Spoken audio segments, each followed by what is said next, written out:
Otuna Félix et tu sais qu'elle dit to sali nini. Ou qui a cause sa kabiso. To sali Félix et tu sais qu'elle dit penini. Chers amis pro Congo, na ebisi binote na mona nanga moto ya se sentaka à l'aise ce qui azali kokosa mais moto lokola Félix et tu sais qu'elle dit na mona. C'est ma toute première fois encore na loba. Na mona bato bakosa mais moto lokola Félix et tu sais qu'elle dit na mona. Bande ko ba jalelo liste bazana rage. Bazana rage ya makasi. Bakoki kokufa komona makambo eza koleka malgré que baza conscient que oyo ezali kolekana ezali réalité te mais se sentaka très à l'aise en fait na ba mensonge na moment naza koloba na bino ndeko Corneille Nanga bazali ko avancer vers Uvira mais bokoyoka discours à Félix Tshisekedi makambo nyonso wana eleki aza ko ignorer yango pona ye l'armée congolaise ezali kopunda avec détermination ya ko reconquérir lisusu ba localité to pe ba territoire nazotu na soki Félix Tshisekedi azali na Congo to akangami na 40 minutes wana depuis akangama likolo akoma ko vivre réalité mususu. Je vous jure chers amis en dehors il y a avancement de Corneille Nanga na Kolwezi mokolo ya lelo bande kwa Kolwezi merci beaucoup ba uti kotindela ngai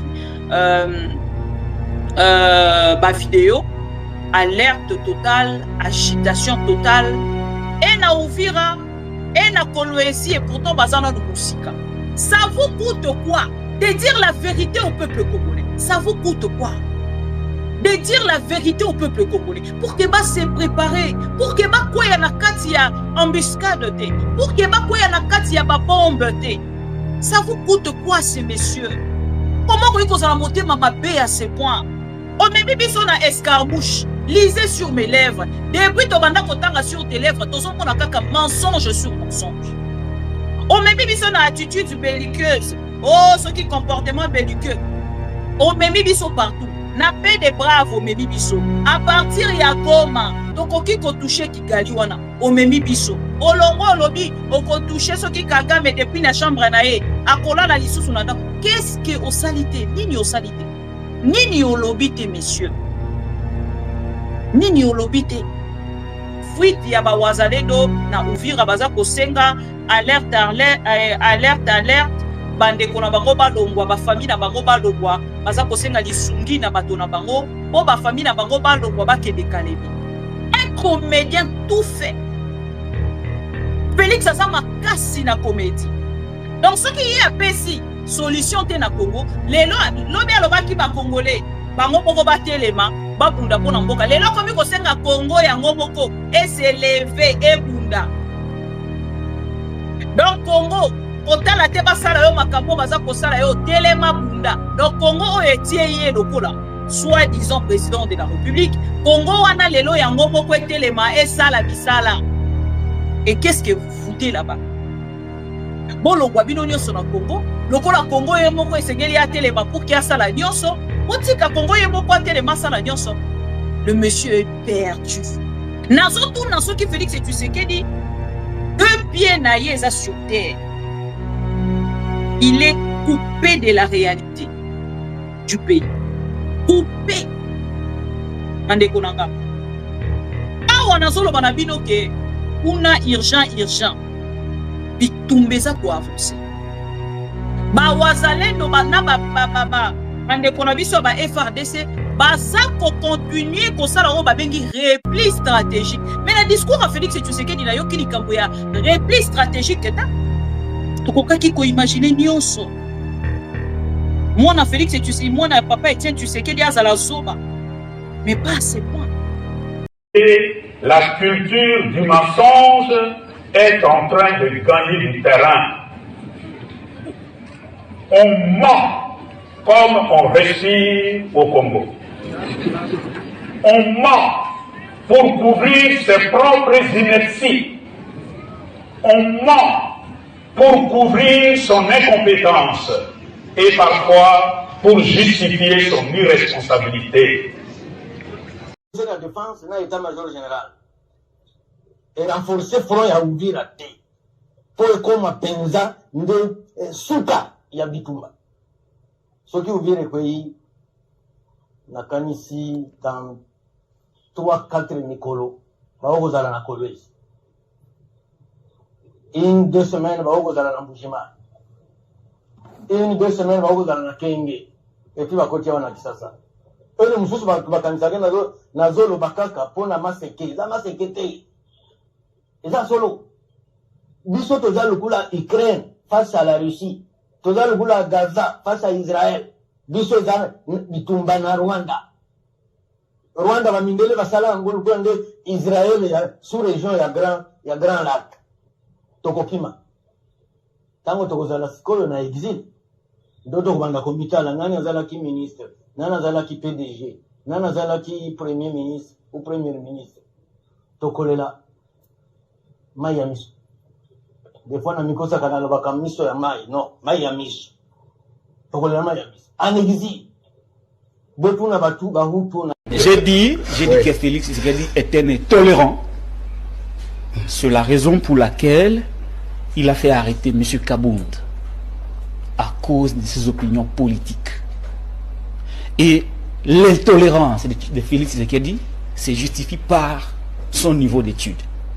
Parce qu'il n'a jamais été à l'université pour comprendre ce qu'est la démocratie. J'ai dit que Félix Tshisekedi est un intolérant.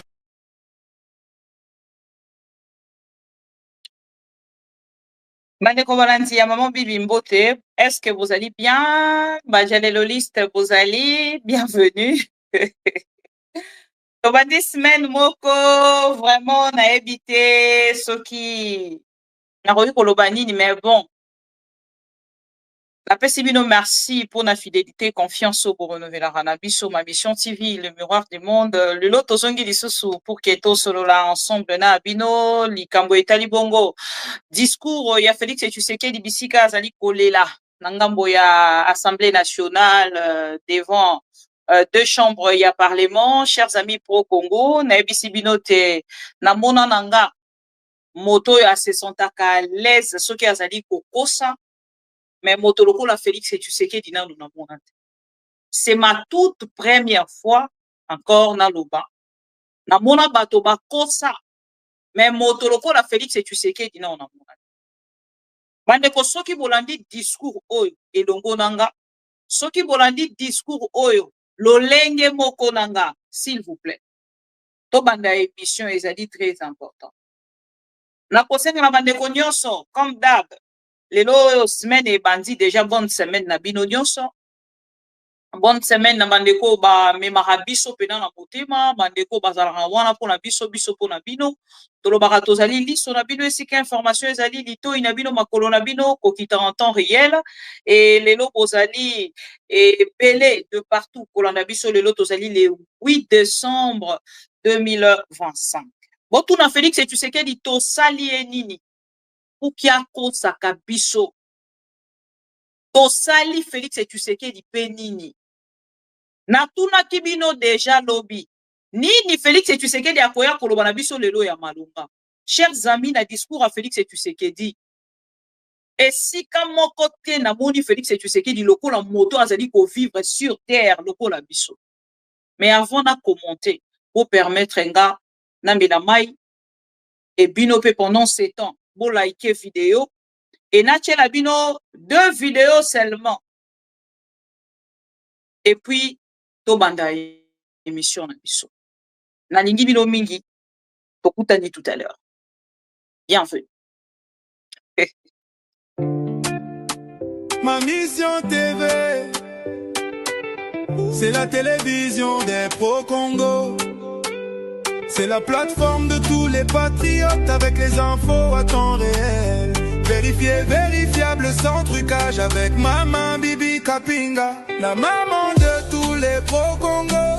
La louba révoltée, toujours va vérité pour l'élé, pas de compromotion. Et si 14 waka, ma solonion, soyamboka Congo. RDC, Mami mission TV. Plateforme ya ba pro Congo, ma mission TV. Va ezongate, ma mission TV. Ilongo na mama abupia, ma mission TV. Ezika tozwa kabasango ya solo, ma mission TV.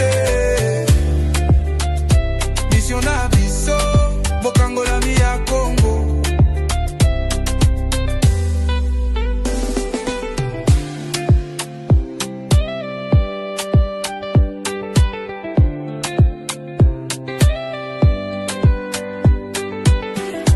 Mission na biso, bokango la mi ya Congo.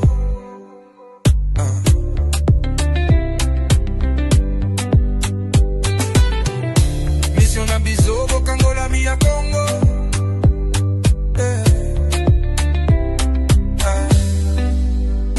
Mission na biso, bokango la mi ya Congo.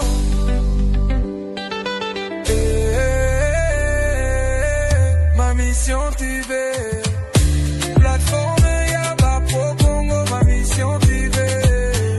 Parezangate, ma mission TV. Elongo na mama abupia, ma mission TV. Esika tozwa kabasango ya solo, ma mission TV. Mission na biso, bokango la mi ya Congo. Bokango la mi ya Congo. Mission na biso, bokango la mi ya Congo.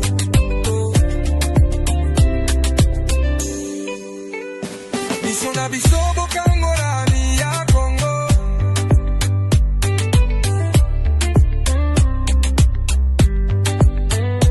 Mission na biso, bokango la mi ya Congo.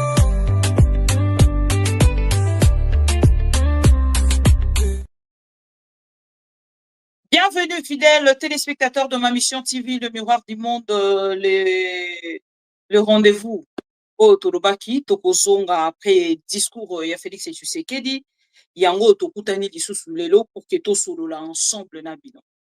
Lobi na bisa kibino Félix Tshisekedi a koloba lelo, mais peut-être to c'est la Félix Tshisekedi a kolbisa biso qui a démissionné. Chers fidèles téléspectateurs, les amis de Maman Bibi, tozeli démission ya Félix Tshisekedi, mais aye koyebisa na mokili mobimba ke naza prêt ya kozela ndeko Corneille Nangaa na Kinshasa, azwa partout bisika azali, azwa partout bisika alingi, mais bakutanga na Kinshasa.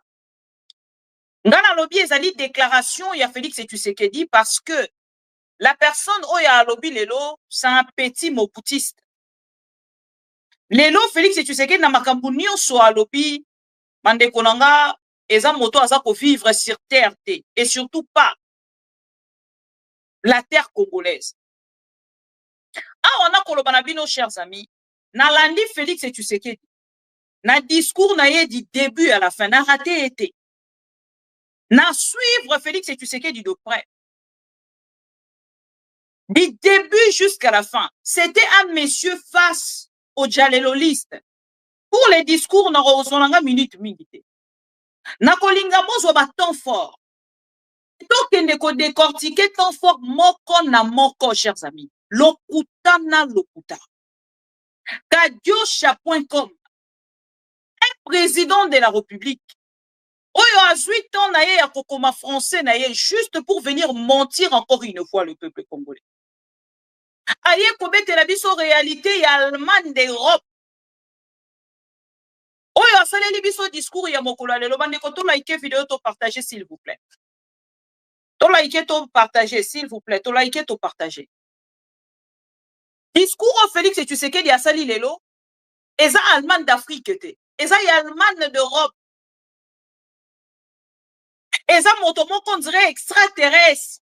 Il ne vit pas en fait en République démocratique du Congo. En fait, on dirait que mon avion il y a Félix Tshisekedi et Kangama Kilikolo et kita kite. Discours au lolenge na moya moi. Ande koto like vidéo, nazo mona ba like eza muke carrément ou na kati. Boye bisanga soki na kata to kutani plus tard.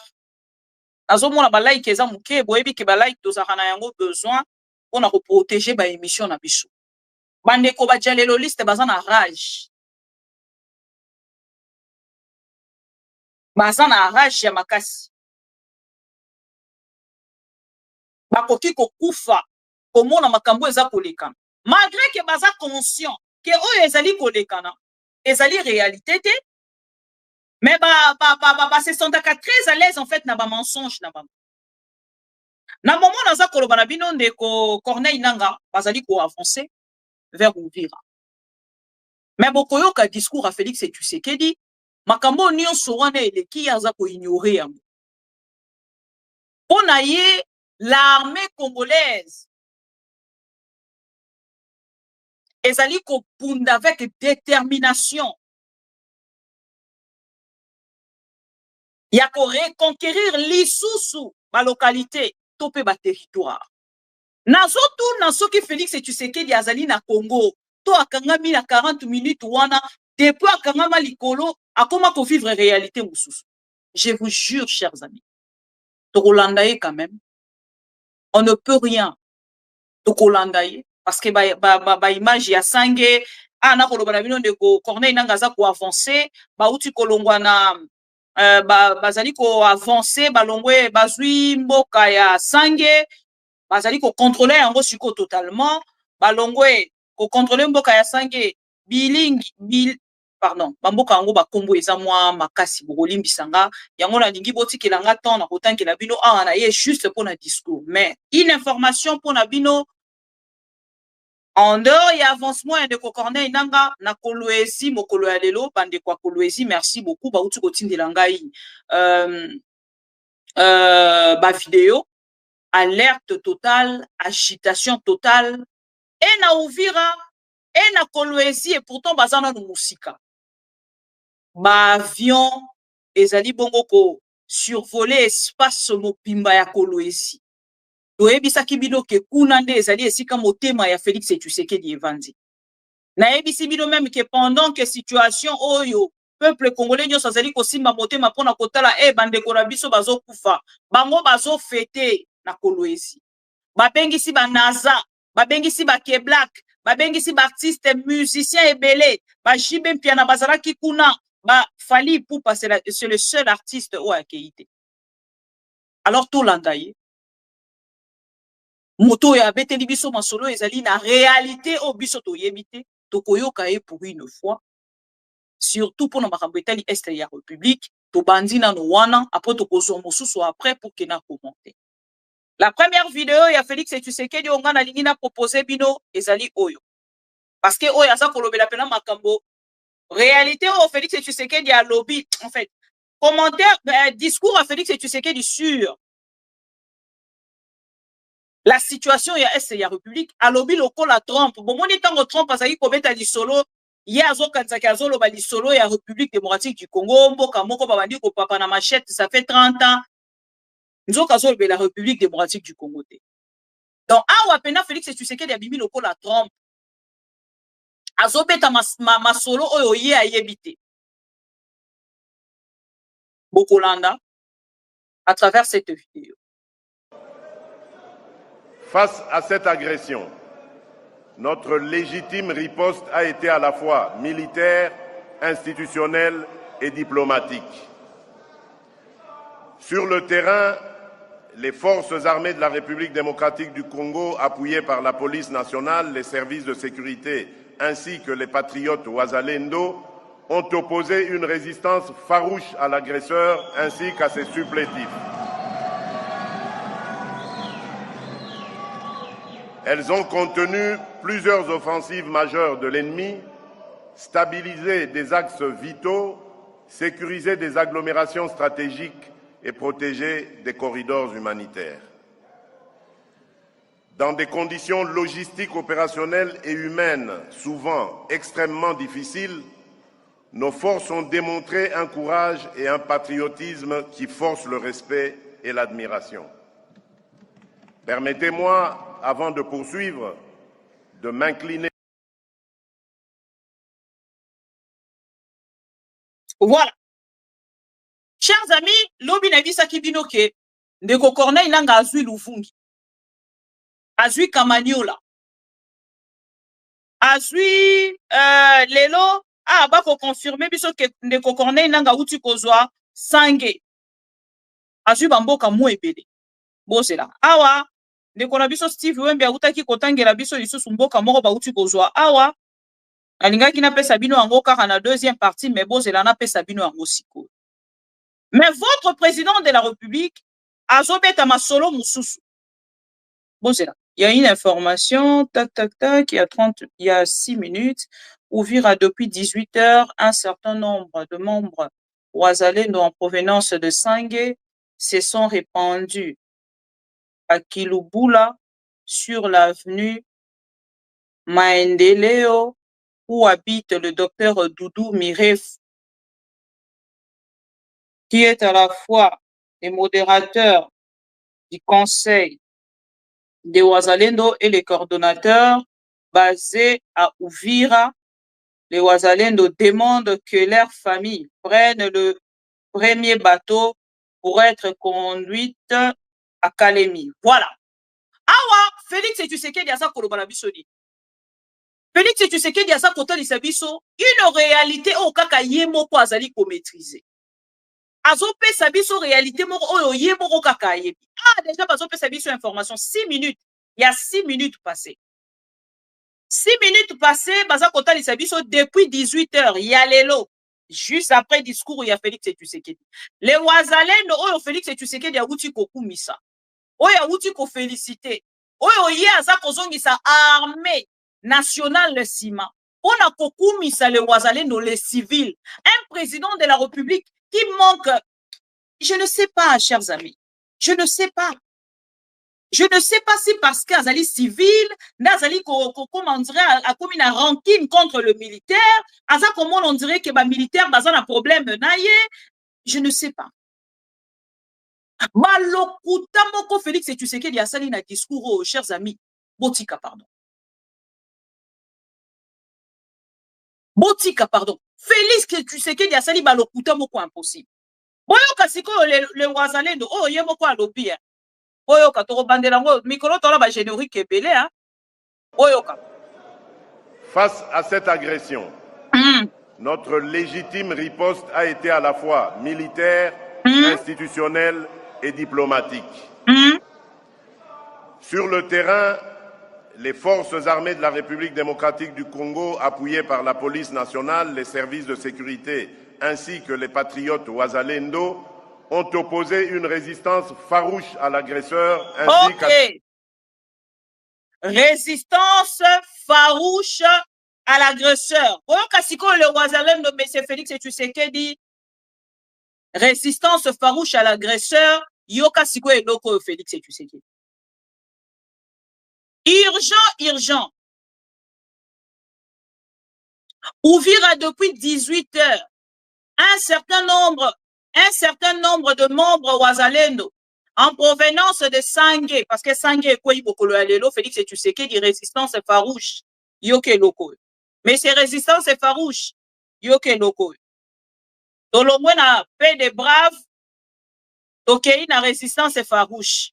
À retenir aujourd'hui, chers amis, résistance farouche. Messieurs, la résistance farouche. Le Ouazalendo quitte Sangue aujourd'hui. On a kokene na mboka nini? On a kokene na Kilubula. O nyonso eza milinga na miso Félix Tshisekedi. Azo comprendre en gote bamboka ngo eza tellement flou et pas il y a Félix Tshisekedi a ko maîtriser le côté. Tellement qu'il ne maîtrise rien. Il n'a pas de stratégie, il n'a pas de solution. Akoya lobi kaka asilisi yake. Nyonso azoloba ye moko aza conscient que eza lokuta. Pandeko boyoka. Depuis 18 heures, un certain nombre de membres Ouazalendo en provenance de Sangue se sont répandus à Kilubula sur l'avenue Maendeleo, où habite le docteur Doudou Mirefou, qui est à la fois le modérateur du conseil de Ouazalendo et le coordonnateur basé à Ouvira. Les Ouazalendo demandent que leur famille prenne le premier bateau pour être conduite à Kalemi. Wana résistance farouche, selon Félix Tshisekedi. Ça vous coûte quoi de dire la vérité au peuple congolais? Ça vous coûte quoi de dire la vérité au peuple congolais? Pour que ba se préparer, pour que ba quoi ya na kati ya embuscade te, pour que ba quoi ya na kati ya ba bombe te. Ça vous coûte quoi ces messieurs? Comment vous avez monté ma paix à ce point? Des vendeurs de pizza, ceux qui livreurs de pizza. Au combien sika osali Félix? Au combien qu'on s'est retiré tes messieurs? Monsieur Félix Tshisekedi. C'est quoi le problème? Motoyo kaka. Tosali nini? Comment koki koya koko sabiso pendant 2 heures? Azoko sabiso kaka. 2 heures. On me biso na escarmouche. Lisez sur mes lèvres. Depuis tobanda kotanga sur tes lèvres, tozo mona kaka mensonge sur mensonge. On me biso na attitude belliqueuse. Oh, ce qui comportement belliqueux. On me biso partout. Na paix des braves on me biso. À partir ya Goma, tokoki ko toucher Kigali wana. On me biso. Olongo lobi, oko toucher ce qui Kagame depuis na chambre na ye. Akola la lisusu na. Qu'est-ce que au salité? Nini au salité? Nini au lobité, messieurs? Nini au lobité?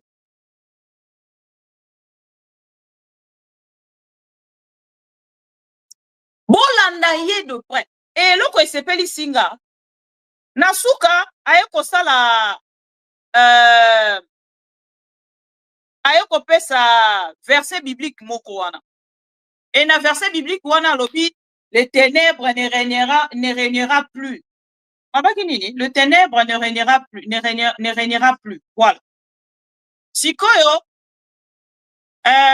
journaliste azaki ko commenter. Olia loba ténèbre ko régner lisusu te, lumière nde moto eko oya na bosani nanga nani yango lolenge ba lobelaka yango na Bible. Journaliste akei ko commenter le contraire ya o Félix Tshisekedi dialogue parce qu'il a abusé. Il a abusé de son temps pour ne rien dire. A subiso 2 heures mobimba pona lobelo côté. Et boyoka journaliste. Le Congo doit s'élever car la lumière ne régnera pas pour toujours. Didier Sefou. Accentué. Voilà. Boyoki. À la fin, le Congo doit s'élever car la lumière ne régnera pas pour toujours. Didier Sefou. Accentué. Le Congo doit s'élever parce que les ténèbres ne régnera pas pour toujours. Il y a lobby, la lumière ne régnera pas pour toujours. Pourquoi? Parce qu'elle est mise. Azubango 2 heures. Et bota la tango la koloba humiliation ya Félix Tshisekedi. Bota la bino boko. Ba papa batu balali. Balali na bango. Lokola bana classe. Bota la bino moko.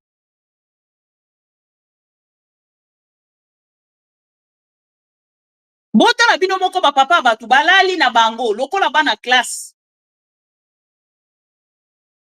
Ba papa batu balali. Balembi na bango. Baboyi ko continuer.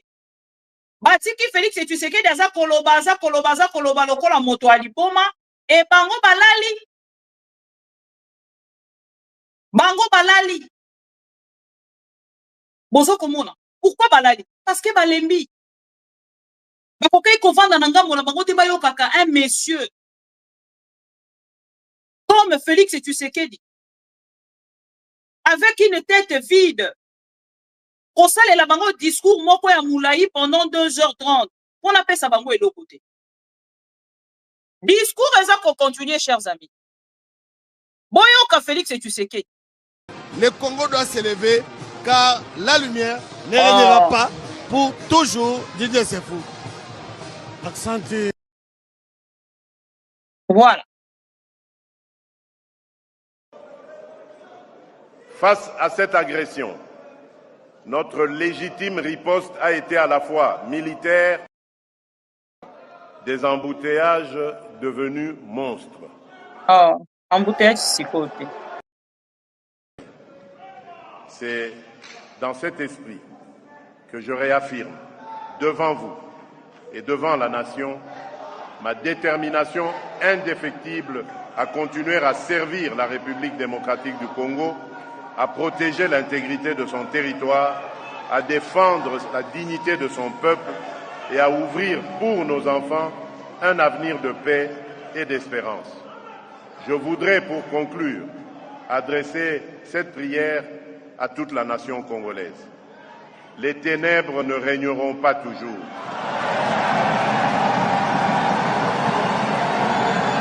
Bateau Penza.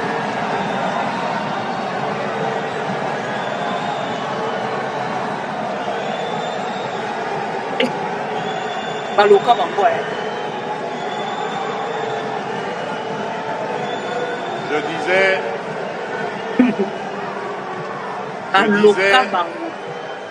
je voudrais pour conclure adresser cette prière à toute la nation congolaise.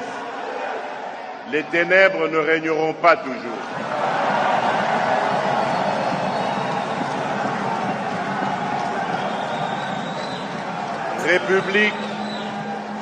République démocratique du Congo, lève-toi et sois éclairé car la lumière arrive.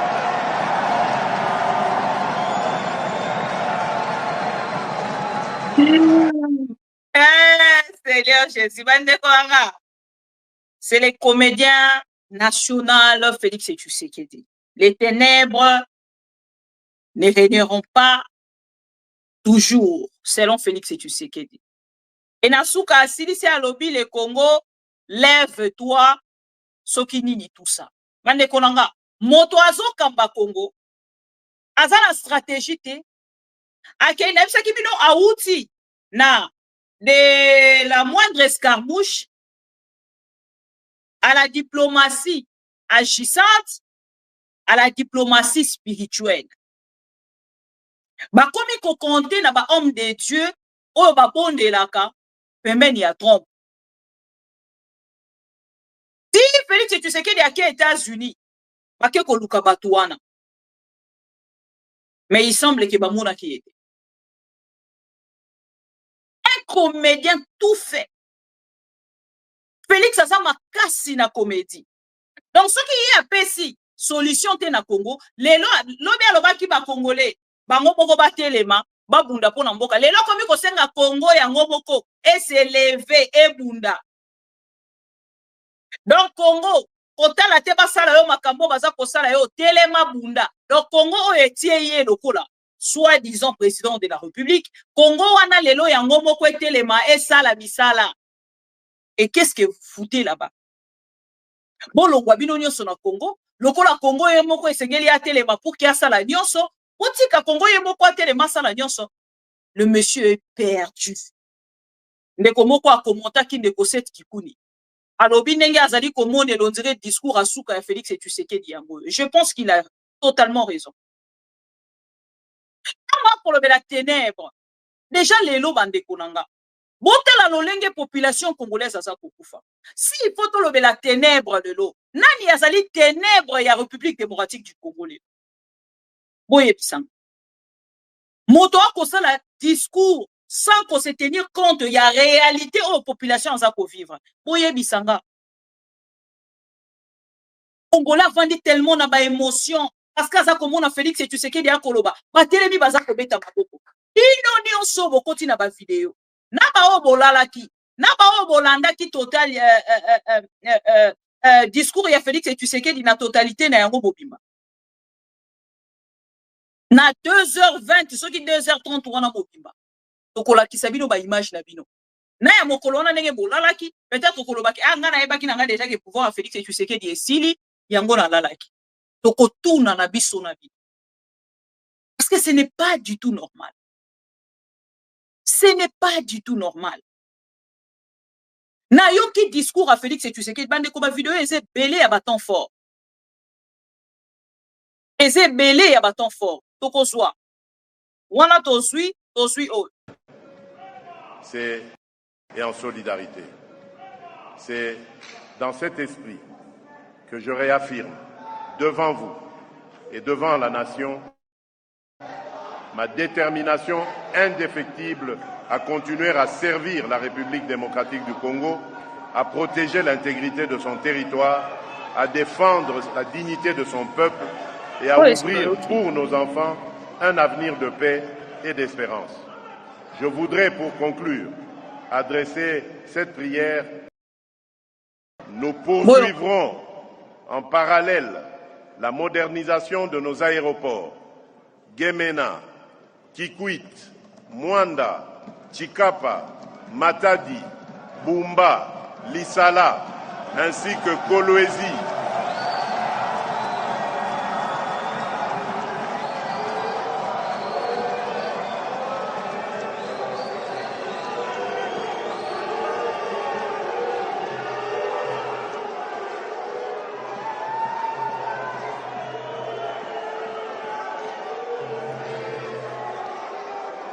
Je répète, nous poursuivrons en parallèle la modernisation de nos aéroports, Gemena, Kikwit, Mwanda, Chikapa, Matadi, Bumba, Lisala, ainsi que Kolwezi,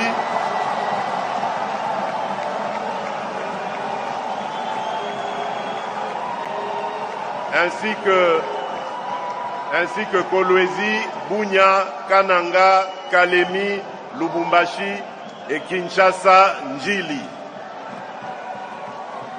Ces avancées ne sont pas de simples chantiers. Elles sont la preuve de notre détermination à bâtir une République démocratique du Congo forte, moderne et connectée. Elles traduisent une conviction claire. Le développement se gagne par la mobilité, la croissance s'enracine dans les infrastructures et l'unité nationale se renforce par la proximité entre les provinces et les peuples. 25. 8 000 kilomètres de routes de desserte agricole ont été entretenus sur financement du Fonds national d'entretien routier, le FONER. Le gouvernement s'est engagé à réhabiliter 38 000 kilomètres de routes de desserte agricole et 11 423 kilomètres de routes prioritaires supplémentaires sur un an, en déployant des brigades routières dans chaque province pour un entretien régulier. En 2026, nous ouvrirons de véritables corridors d'unité nationale en réhabilitant 3 735 kilomètres de routes stabilisées.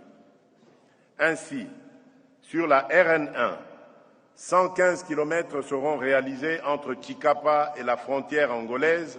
Sur la RN39, 229 km relieront Kamwesha, Kabwanga, Chimbulu et Mbujimai. Sur la RN2, les 475 km restants permettront à joindre Mbujimai à Bukavu. Sur la RN7, 1184 km connecteront Kananga à Kisangani. Sur la RN42, 126 km seront réhabilités entre Lusambo et le Sankuru. Ok, aussi ça va le couteau en balamoko. Après, on passe à autre chose.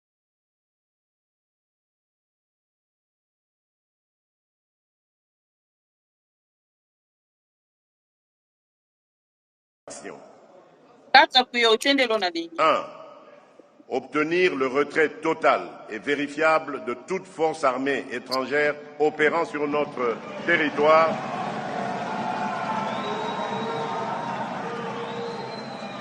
qu'elle soit officielle ou dissimulée derrière des groupes relais. 2.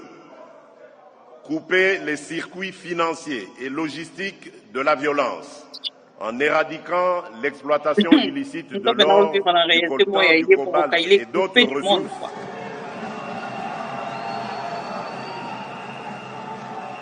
Ainsi que la contrebande qui alimente ces réseaux. 3. Assurer la protection effective des civils, en particulier des femmes et des enfants, et garantir l'accès humanitaire aux zones affectées.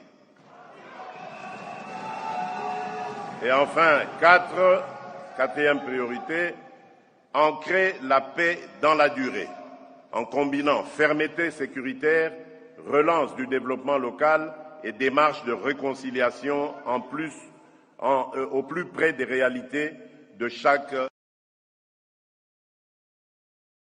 Quatre priorités s'imposent désormais à notre action. 1. Obtenir le retrait total et vérifiable de toute force armée étrangère opérant sur notre territoire,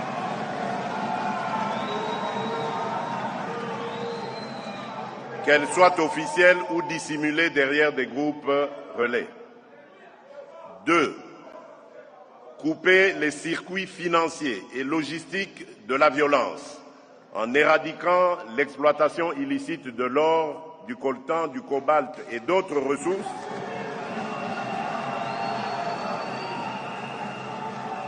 ainsi que la contrebande qui alimente ces réseaux. 3.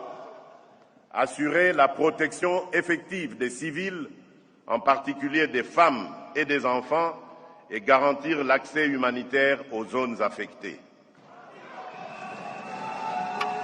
Et enfin, quatrième priorité, ancrer la paix dans la durée, en combinant fermeté sécuritaire, relance du développement local et démarche de réconciliation au plus près des réalités de chaque.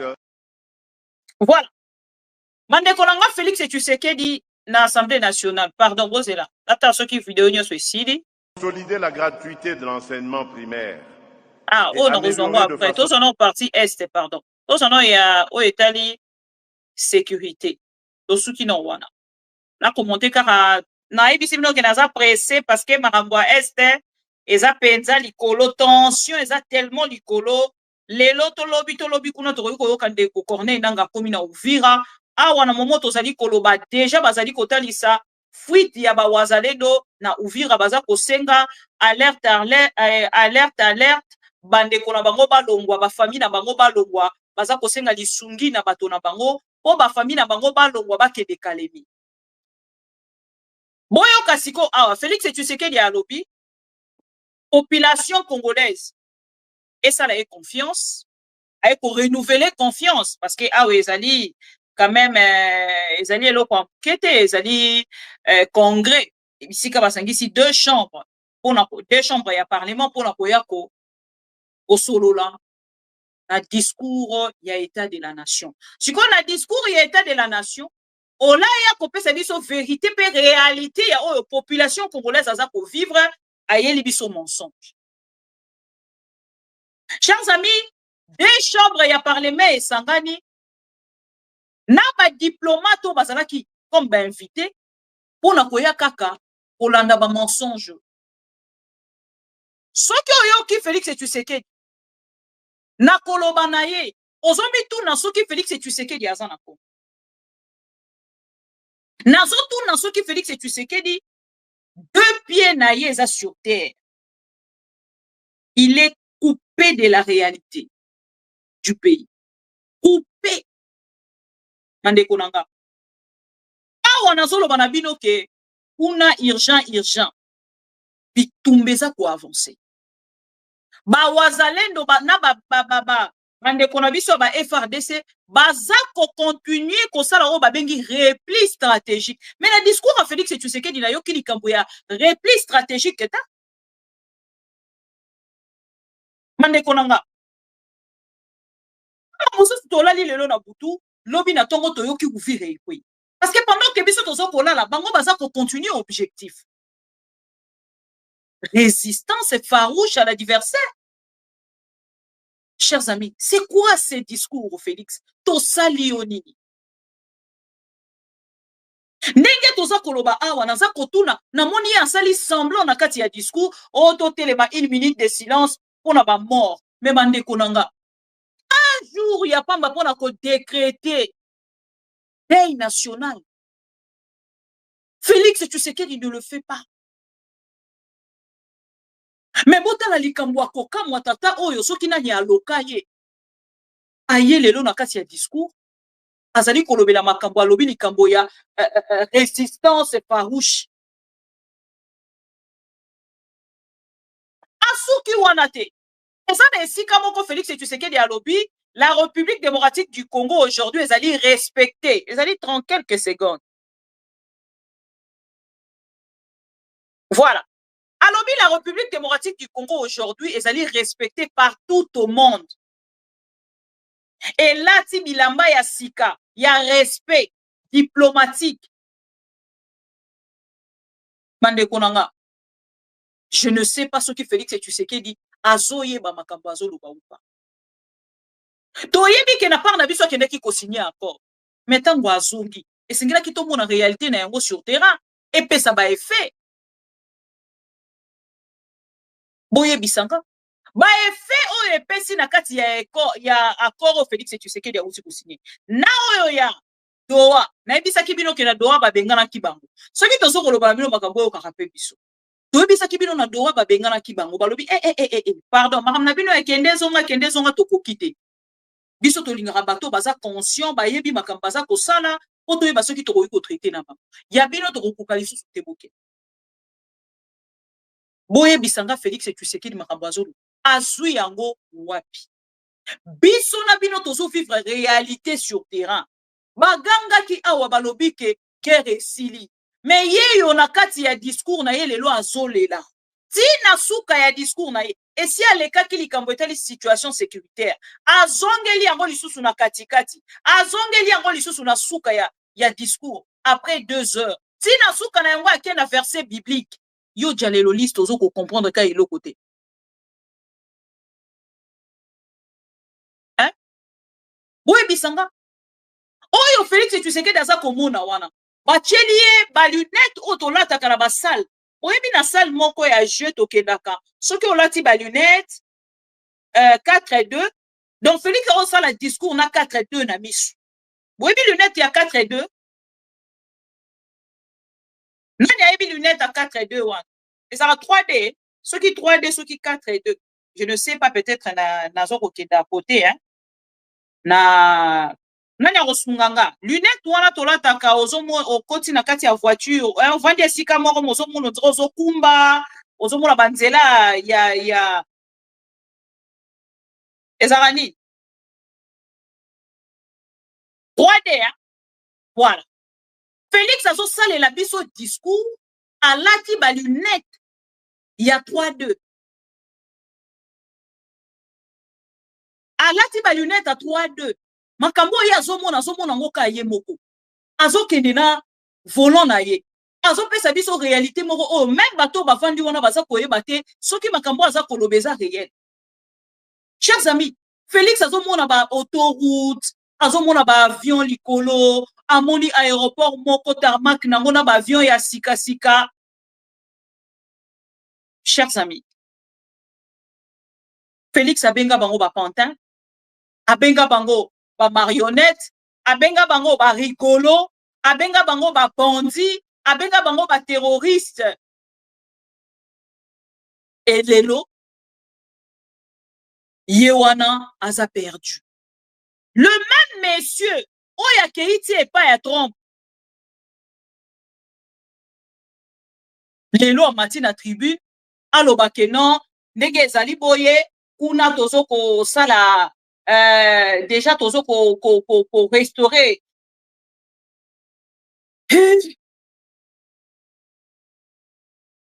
Nyonso Félix Tshisekedi alobi. Merci beaucoup ndekonanga. Lunette ya futur. Ne Félix Tshisekedi alati lelo. Na discours na. Lunette ya futur nda alati lelo. Asa koloba na biso makambo yo exista kate chers amis. Na Congo makambo nyonso alobi exista kate. Et kamwe si ba congolais. Nyonso Félix Tshisekedi alobi akosala ngo quand il ne lui reste que 2 ans, ce que c'est que la réalité, il y a oyoye alingi. Akosala yango quand. Akei na Paris, ake kosenga na Trump, na Macron, ba meka pour restaurer autorité à l'État, ba kende kosala réouverture, il y a aéroport, il y a Goma. Ba répondre qui est nini. Ça sera discuté à Doha. Ça sera discuté à Doha. Congolais, mon côté à moni, réalité, oh, il y a ça pour vivre Félix et tu sais qu'il y a lobby, il y avait que de fanatiques. Ouais, État, et si, mais après ça, biso sikoyo, ma stratégie nini oyo ya azui, po atalisi biso alobi tokologe tumba oyo. Ténèbres ekorenyete, mais lolenge nini okosala, yango ne pot placer nango besoin. Chers amis, Félix a complètement coupé de la réalité. Complètement coupé de la réalité. Pourtant, la makambo aza kolobela wana. Oh, bah, pour restaurer bientôt. À suspendre même, hein.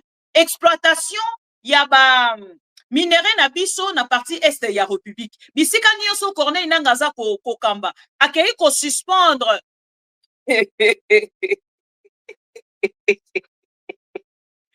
Donc, tobande ko ebisa bino ke Félix et Tshisekedi amelaka biloko bobande ko ndimela biso te.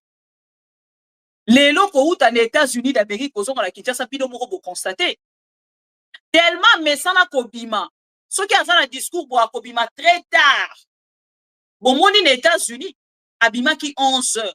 Liboso ba collègue na ye, ba homologue na ye azola. Baninga batomboli alali. Ba fongola ki yepe. Et les lois aye lisusu ko rencontrer biso ba bêtise. Bon excusez nga chers amis, mais ça mo ezali ko mériter. Hein? Botala. Botala. Tosali nini poto mériter. Et aujourd'hui Félix Tshisekedi accuse encore le Rwanda. Alors, n'a pas naïe que lelo Rwanda ezali ko continuer ko violer ou ezali ba accord kaka lokola zalaka na mauvaise foi. Et pourtant la République démocratique du Congo ezali pays à bonne foi. Ndenge ye Félix Tshisekedi azakulu. Oh, par ma bonne foi, par notre bonne foi. Est-ce que na kati y a deux états? Bonne foi ezalaka critère. Bonne foi ezali critère. Donc, depuis on sali ba déclaration nyonso yo sali. Si les lois sont confondus dans kati ya critère ya bonne foi. Na yebiti na ko retrouver vidéo en côté ni. Je dois retrouver cette vidéo. Boye bisanga nanu na kati ya mboka entre deux états. Tozana likambo ya ba foi. Foi oyo Félix Tshisekedi asali kolobele sali foi ya nini? Yantaba to foi vraiment oyo ya kondima. Naza koyeba te. Lelo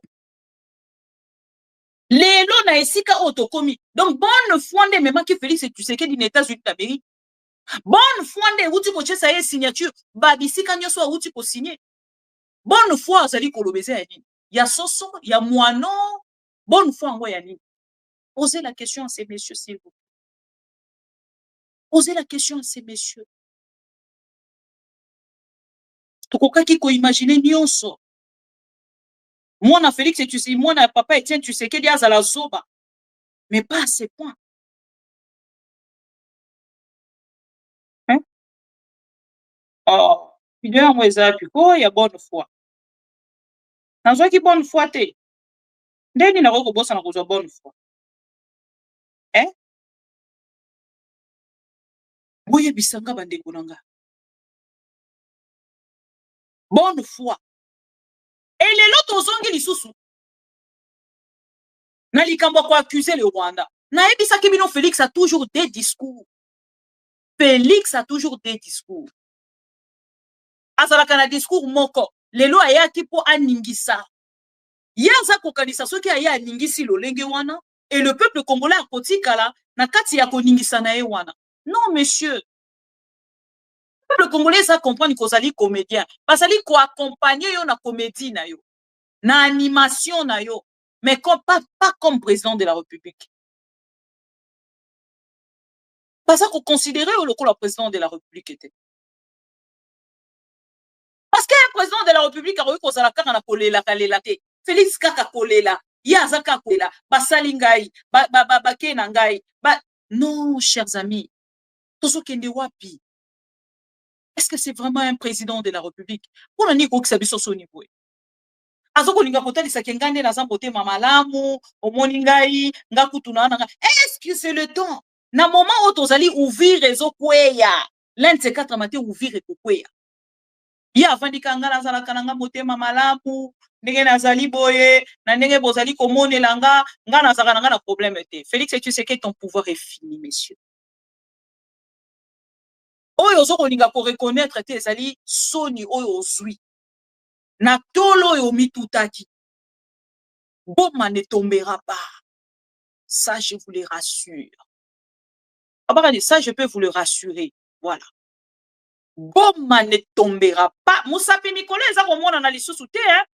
Na ebite na discours lelo soki bo constater Moussapi, hein. Moussapi libre, hein. Moussapi. Bomoni yango lelo. Ah, ezalaki. Ah, ezalaki. Bachaki kate. Moussapi ezalaki.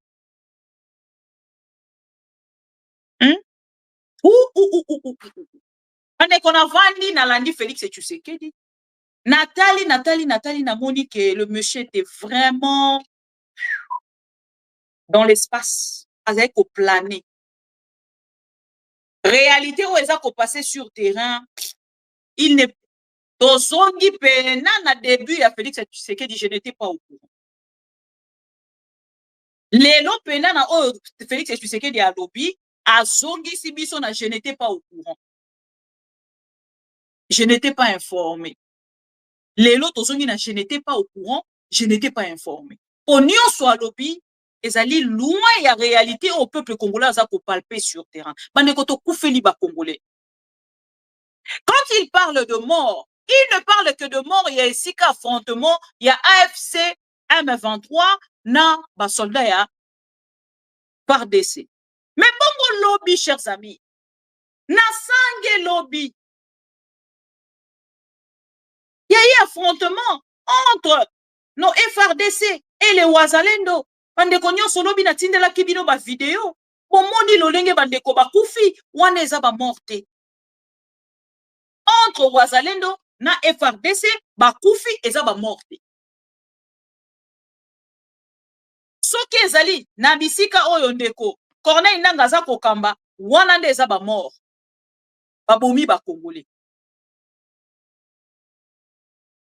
Soki ezali bisika oyo ndeko Corneille Nangaa aza kokamba wana ba bomi ba Congolais.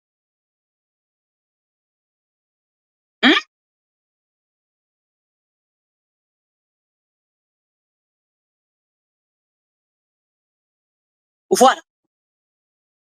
Félix Tshisekedi alobeli likambo ya désarmement. Tango naza koyebisa bino ki azalaki koplane bozondima te.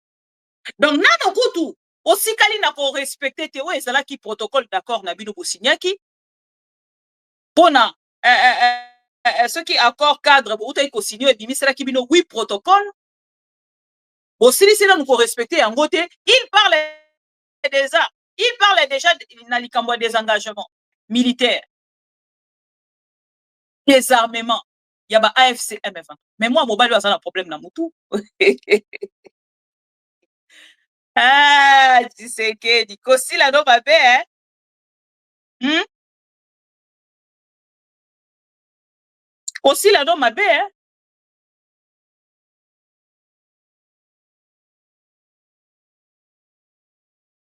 Kossi là, non, babé, ma casse. Asa ko faire rêver biso, à 3D. Discours en 3D. Ne yango. Balati ici bango nyonso ba lunette. Bana nyonso bande ko kanga wana. Eza Félix Tshisekedi aza ko betela bango. Future oyo aza ko mona na kati ya ba 3D ya lunette. Azo betela bango siko bazo ko botala déjà ndenge ekozala. Ba yebi atate makambo nini yazo. Ba yebi atate makambo nini yazo. Et soki bolingi bomona ke makambo nyonso azali koloba même batuna ye. Batikala ki concentré bazotala otala logi ya buya ya vous allez comprendre. Botala logi ya gouverneur ya banque. Wa meso pour comprendre. Bazala ki ona bango nyonso bazotala me. Parce qu'on comprend que même quand on zolo bana obiso to komela qui est on dirait à dévier moi mon kit. Akei ko toucher moi la mobile on a combo ya comment il s'appelle? Oh ya là la rapongi gouverneur ya banque et ya nani ya ville à Kinshasa. Bande konanga. Oyebi ti bobetaka masolo ya akende asala boye bumba ozui bumba lelo Congolais nyo so bibi kuna na kati ya discours wana bumba moni fatia betie me libre na seki na lobi non le Congolais toza musika franchement toza musika franchement toza vraiment musika bozo bima bozo koloba ke bumba va toucher azui ba balle perdue lelo fatia betie fara fara mais c'est une distraction qu'il vous présente. Il vous présente une distraction. Nani atie bumba wana? Mama Marthe. Mama Marthe moto a imposé bumba avanda wana. Mama Marthe a imposé bumba avanda wana. Kama ko finga bumba. Afingi ne mama na ye. Félix Tshisekedi mokolo alela usi ko finga ne mama na ye Marthe. Afingi bumba te. Bumba avandi wana na volonté na ye te. Bolimbisa nga me bandeko nyonso bobeteli Félix maboko na bino na Félix Tshisekedi boza ba soba. Bokolimbisa nga me sengeli na kende na bino na lolenge wana. Il y a mis Bumba sur cette chaise. C'est sa mère. Il y a des photos, il y a des vidéos. Bitumba tango ezala ki koleka. Les Bumba là qu'est-ce qu'ils représentent?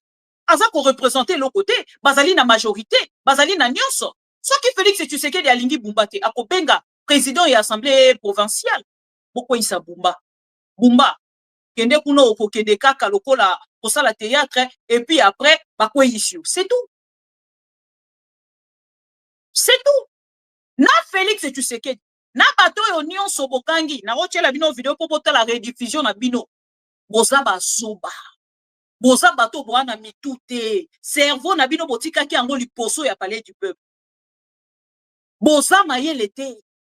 La personne qui nous a imposé Bumba c'est maman Marthe. Donc aujourd'hui Félix Tshisekedi vient d'insulter sa maman. OK? Toza bazobata, toza mayele, toza bazobata. Tango ko humilier ye, a humilier de maman na ye. A humilier de maman na ye. Mais voilà, il a juste humilié sa mère. Il vient d'humilier sa maman. Boyo kaye siko tongo akoloba. Ayaki déjà na ba militant na bango ba futeli bango mbongo balatisi bango ba t-shirt ba kotisi bango kuna na kati. Soki bino bobosa na kana lombango, nga na bosa na kate. Nga naza na information makambo nyonso na ba video. Soki bolingi lobi to koyela bino yango.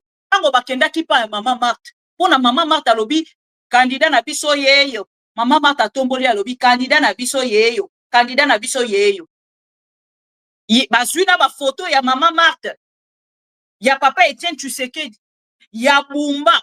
Babimiseli biso yango. Aza mwana ya IDPS. Aza mwana ya IDPS. Bolingi ete pona nini ba imposer Bumba. Lelo bokoyebi biso que Félix Tshisekedi a humilié Bumba. Il n'a pas humilié Bumba. Il a humilié sa maman Marthe.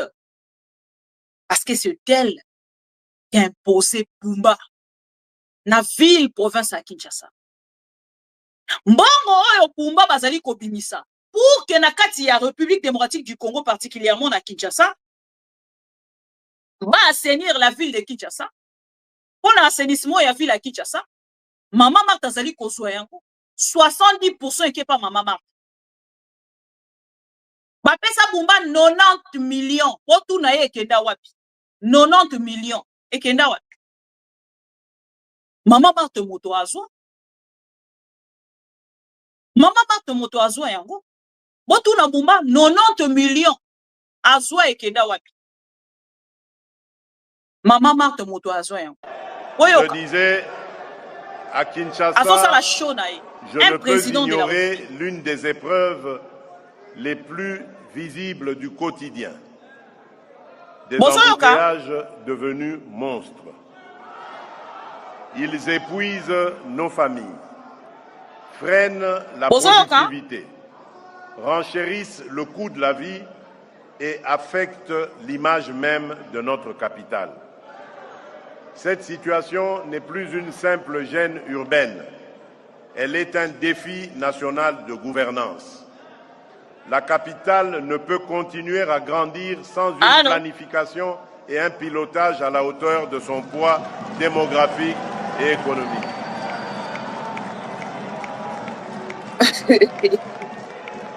Elle appelle des décisions urgentes, coordonnées et courageuses, fondées sur une vision d'ensemble de la mobilité, de l'occupation du sol et du développement des pôles d'activité. J'évoquerai avec la même gravité l'ampleur du défi d'assainissement, l'insalubrité, l'obstruction des caniveaux,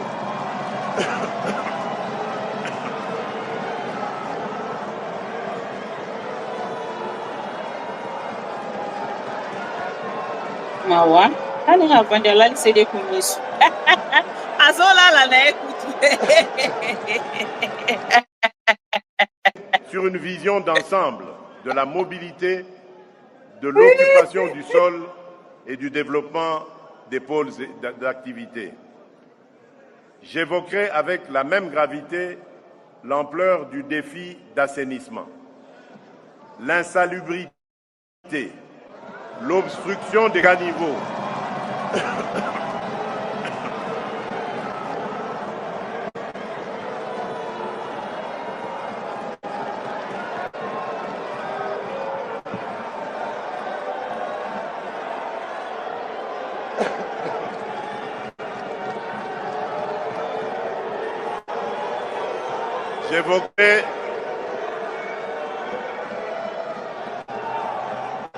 J'évoquerai avec la même gravité l'ampleur du défi d'assainissement,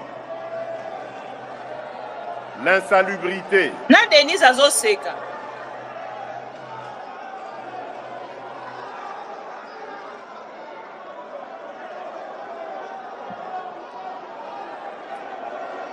l'insalubrité, s'il vous plaît. S'il vous plaît. L'insalubrité, l'obstruction des caniveaux, la mauvaise gestion des déchets et la pression croissante sur les quartiers densément peuplés exposent nos populations à des risques sanitaires et environnementaux inacceptables.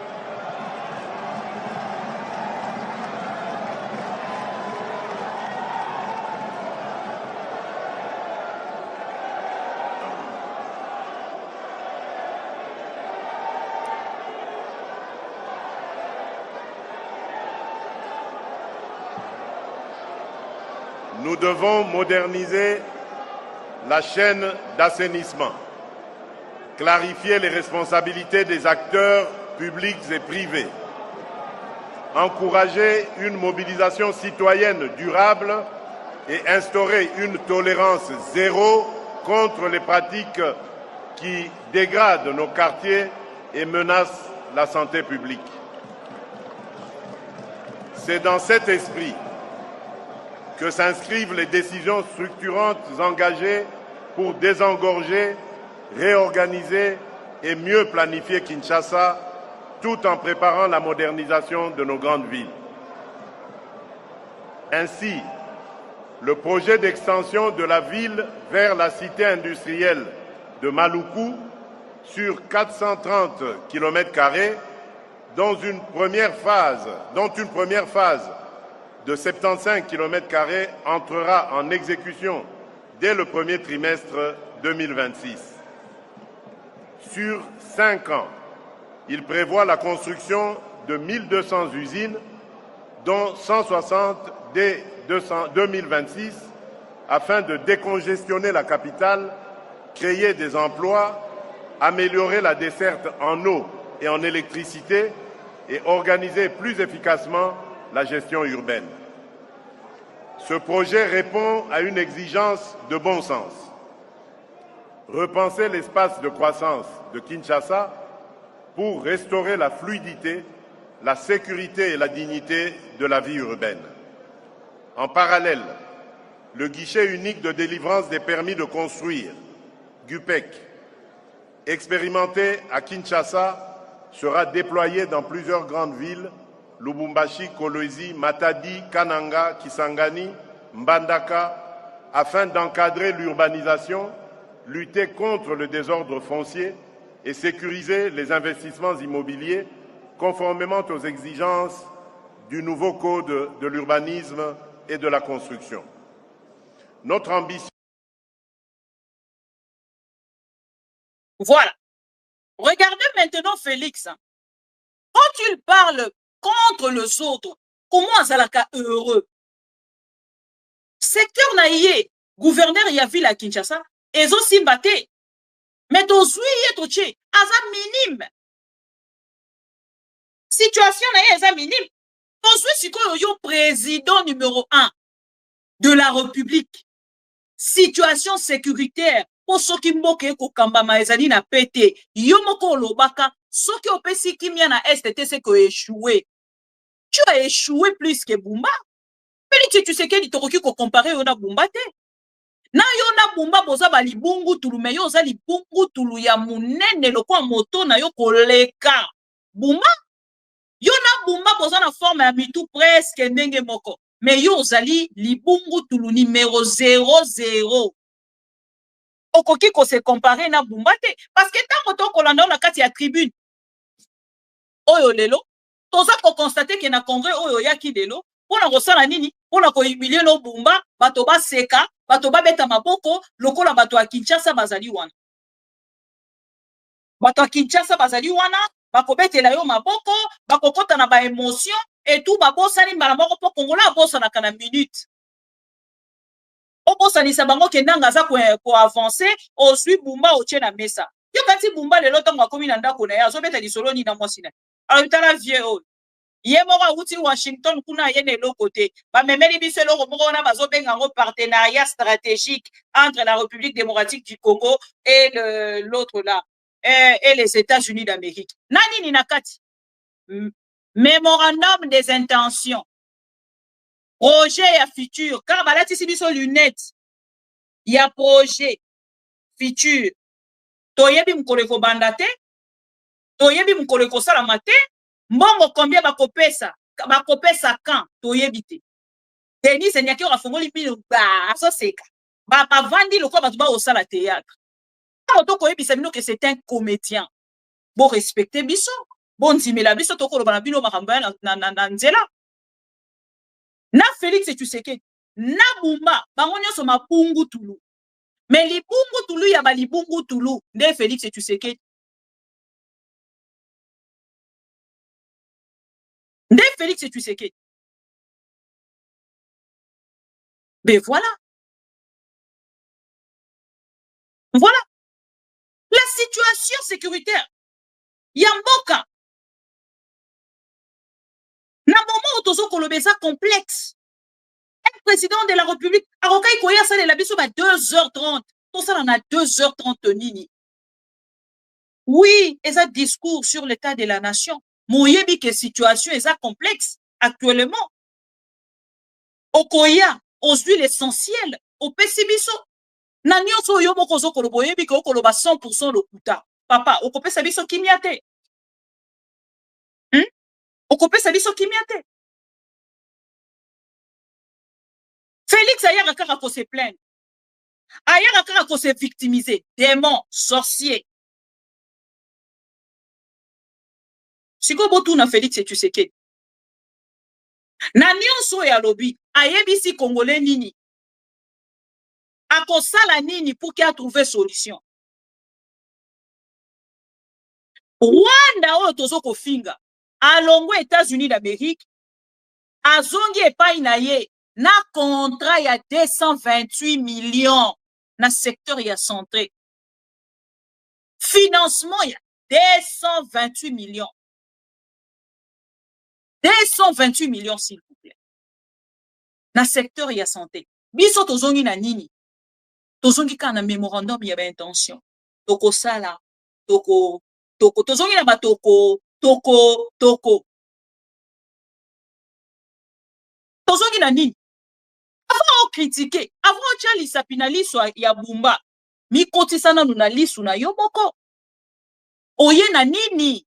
Obebisi nani kérosène ya pamba, omemi soki 28 000 personnes bake ko bwaka ngunda kuna. Ino mozoko loba ke Congo eza bien, bo bwaki ngunda pourquoi? Mozoko loba ke Félix azoko kamba bien. Bo bwaki ngunda pourquoi? Et aye a telemi azoloba. Lelo banzela nyonso na kati ya ville province ya Kinshasa écoute pas cher David. Na oyo Kabila atikaka. Na oyo ezalaki chantier nyonso ekufa. Bon boye bisanga Félix et Tshisekedi azo bumba la ville province ya Kinshasa. Vas-y, parle à ta mère. Yebisa maman na yo Marthe. Et awa ndenge tozali awa nazali sous na choix te esegeli. Même si olongoli bumba, oko remplacer nani? Parce que le problème ce n'est pas l'individu, c'est le gouvernement central. Problème le ezali yete. Tango ndeko Mike Mukeba yazalaki ko alerter. Alobi Kinshasa eko disparaître lobby. Komande komona elo kwa malade hein, lokola fou hein. Bolobi ameli tokoto. Bomoni diamba. Bomoni lelo na bino na ye na nyamelaki diamba. Lelo na bino na Mike Mukeba na nyamelaki diamba. Botika ki Gentini azwa misolo. Botika ki bango basaka na basala nyonso balingaki. Lelo to suki wapi.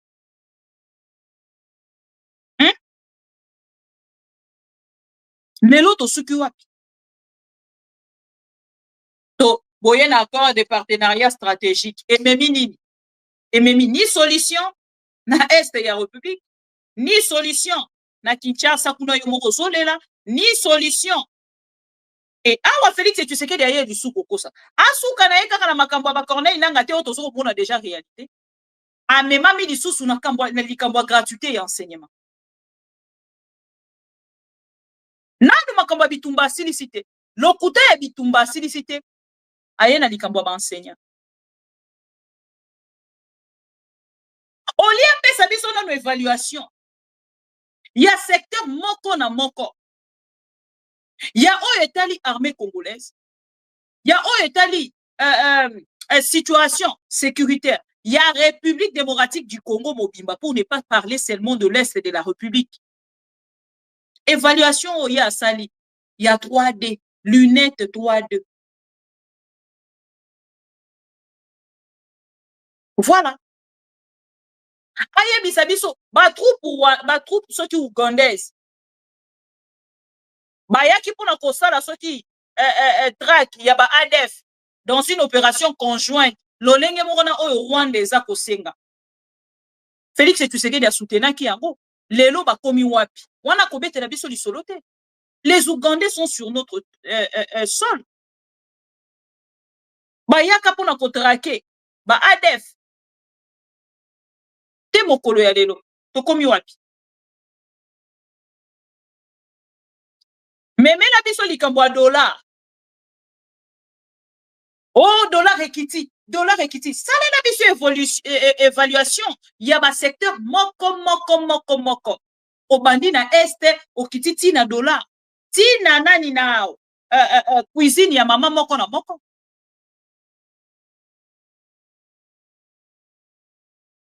Dollar ekiti. Maison bongo wana bandeko baza ko changer. Bocha ngwata na to ya 15 000 francs, ton 10 000. Mais biloko eza combien? Évaluation wana des peuples congolais à qui causer là. Amon a Félix et Tshisekedi. Après si ba solution, carburant est commis combien? Ça qui a l'os est commis combien? Ceux qui ont $20.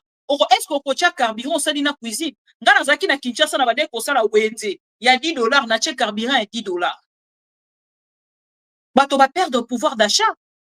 Lelo yo mi bete na maboko dollar ekiti. Dollar ekiti mezo sala nini na ba congolais. Ezo pesa nini na ba congolais. Soki bongo ekiti, mais pouvoir d'achat ezali ya likolo. Boye bisanga par rapport à dollar au moto a changé. A se retrouver na nini.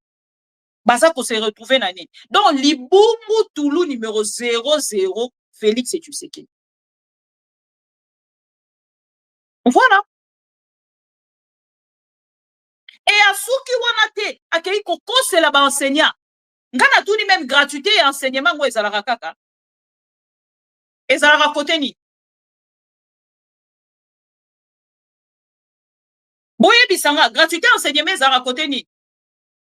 Na ba école ni, botangela na ba école. Hein? Ce qui déjà cuisine ya ba maman. Ake wenze na $10, à se retrouver te. Ça qui alors faisait ya komata. Carton makayabu ya komata. Thomson na aba feta Félix. Population congolaise a marché les yo, hein. A marché les yo. Nga kuna na besoin penako na décembre yo kaka le 25. Ba congolais ba marché. Si na oya. Avant le 25, attends le 23 décembre. Bah ça l'avantage à mon côté. Mais ils ont un chef de l'État. Oh ya ya 10 000 bosso na bango. Ba fouti ba garçon na soki 10 000 na mutunyo so bino ba ndobeta ka maboko gold. Bah ça ko interrompre même discours ya chef de l'État. C'est où le respect? Ya ba institution. Respect ya ba institution. Bosenga ka yango kaka na ba opposant. Bana wala ba koti na kati ya il y a Assemblée nationale. Na palais du peuple. Bazo beta maboko bakati discours. Bakati. Lokola moto azalaki na 10e rue. Et boko yebisange loko ya malongo ekobima awa. Andeko Félix aza kolekisa biso temps pour rien. Félix aza kolekisa biso temps pour rien. Ya zolo talobi ndenge bakitisi yango bongo pouvoir d'achat kitite ya zolo bakesa asali déjà ya binene esengeli ba bakisela e manda moko lelo asali attitude ya moto alingi kolongola pouvoir te esengeli ba pengana na kiti wana na du cher sami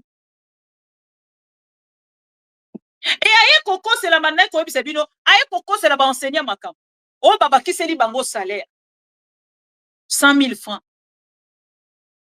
C'est une honte pour la République, ces messieurs. Félix est une honte pour la République. Comment Koko c'est là? Bah, enseignant, l'Ikambo est aux salités. Moi, j'ai des oncles. Comment un chef de l'État pour Kiko Koko ça, même pour les enseignants, contre les enseignants? Parce qu'on préférait un mensonge en public, en direct, monde entier, Zokolandayo. Et ça passe. Et puis, bah, enseignant, bah, on lelo. La bengi oncle ngabi. Bino baba kiseli bino mbongo me yo zo senga ngala tinde lo mbongo akofeta lobi mama. Nanga pe nazo mona ngoka na télévision lokola yo. Je n'étais pas au courant. Comment c'est la bateau makambo à ces points? Les enseignants ne sont même pas au courant de ce que Félix Tshisekedi vient de dire aujourd'hui à l'Assemblée nationale.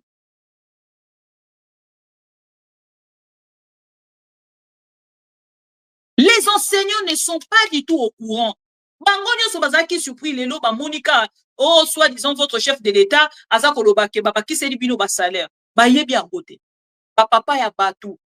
Ma pauvre papa ya batou. Ba yebi à côté. Ba su information kakambokolo ya lelo. Ouh là là. Eza pasi bandeko nanga. Bandeko sango na SCA République ezali tendeko Corneille nanga zali kaka pour avancer na lobi soki no bina l'exaton nanga na aventurier oyo kozala intéressante. Donc de maruto soa ndeko Corneille nanga Maman Fanny to yebite programme au sali ndenge nini si tout va bien to koyamba ndeko Fanny. To koyamba Maman Fanny à AFC si tout va bien, je dis bien. Si tout va bien, Togoyamba Maman Fanny. Mais on a nous confirmé. Togoyamba mais Rosatan Mosu Nangambo ya TikTok. Togo faire participer Batonangambo ya TikTok. Voilà. Et Togolinga to confirmé bisika o ya komi ceux qui a kozala na liste, ceux qui ndenge nini ekozala. Bon, ezala kanga na annoncer boye na moni kuna mbala moko moto moko a rapidité ake kozwa na TikTok bat basala rodie baza ko welela. Mais biso to welela raté.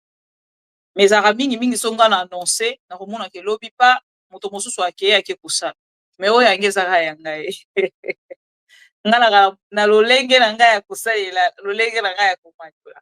Bon, bandeko latiki bino nazozonga dans quelques minutes le temps pour nous naiki kotalisa bino naiki ko exposer le bino Félix Tshisekedi, un président nul qui fait la honte de la République démocratique du Congo.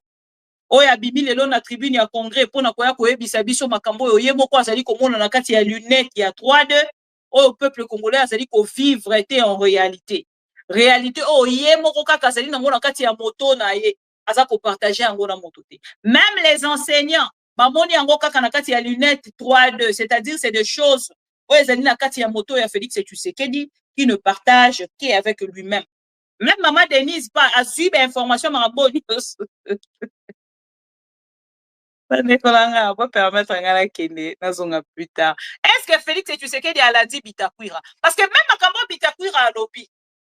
Bitakwira za kotali sebilo ke ba wazalendo baza biyibi ya bantaba. Même Kaputula na bango il y a plus de valeur. Mais Félix aza ko yebisa biso oh résistance farouche contre la diverse. Non bandeko na ngana linga ina sekana bino muke na comédien na biso parce que l'un de ces 4 matins à kokende yango moni esengelaki na début il y a moi directement qui négociait la biso discours. Pour y a comment ça la discours amoureux entre lui et sa femme na décembre. J'espère que vous ressentez déjà siko hein, parce que ceux qui vous virent et quoi na évité yona moi si no boroya ko sala dini. Comédie na bino ko sala ka novelas na bino ko sala ka wana. Boroya ko sala ngo ndenge ni ceux qui vous virent et quoi déjà. Bon sala ngo un robot réalisera déjà et aux important pour na bino. Et kosunga bino makasi. Bande konanga na yaki poto seka moke na discours na tout ça la rediffusion en fait il y a théâtre de chez nous et les kilelo na kati ya palais du peuple bomoni bino moko Félix Tshisekedi ya ko la kisabiso combien de fois azali incompétent à kosala elo côté apesi biso évaluation il y a malongate o biso tozaki kozela yango tende apesi biso. Alors voyons voir ce qui à reconnaître que discours na yezala ki nul et ayaki pona kokosa misali zala ki tant mosusu discours na pour que lobi ayebisa biso ki azali malade azoko kende na hôpital moko na libanda ya mboka poseki et après avoir poseka tokende discours na sérieux ou ezali information ya avancement ya ndeko Corneille nango alobaki soki babandi moto à côté le misa bango te et lelo tozali komona ya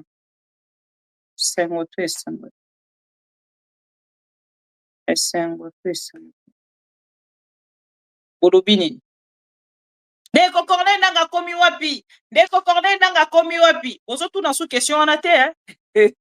Bokomi ka ozage bino yos bozo c'est la information. Ndeko Corneille nanga toyoka ka koma kina mboka boye koma kina mboka. J'arrive. Bonne soirée. Ndeko Alain Sanga merci beaucoup. Bandeko nyonso bozala ki connecté mokolo ya lelo na pesi bino merci na première partie bo permettre nga tokende kokutana na deuxième partie na information oyo ndeko ya ndeko Corneille nanga na bandeko ya AFC M23 tout à l'heure. J'ai dit que Félix Tshisekedi était intolérant. C'est la raison pour laquelle il a fait arrêter M. Kabound à cause de ses opinions politiques. Et l'intolérance de Félix Tshisekedi se justifie par son niveau d'études. Parce qu'il n'a jamais été à l'université pour comprendre ce qu'est la démocratie. J'ai dit que Félix Tshisekedi était intolérant. La défense n'a état-major général. Et renforcer front à ouvrir la tête. Pour comme penza de souka ya bitumba. Ce qui ouvre le pays. Nakanisi dans 3-4 Nicolo, Baogozala na Kolwezi. Une 2 semaines, Baogozala na Mbujima. Une 2 semaines, Baogozala na Kenge. Et puis Bakotia na Kisasa. Eux, nous sommes bakanisage na zolo bakaka pona maseke. Za maseke te. Eza solo. Biso toza lukula Ukraine face à la Russie. Toza lukula Gaza face à Israël. Biso za Et la culture du mensonge est en train de gagner du terrain. On ment comme on respire au Congo. On ment pour couvrir ses propres inerties. On ment pour couvrir son incompétence et parfois pour justifier son irresponsabilité. On ment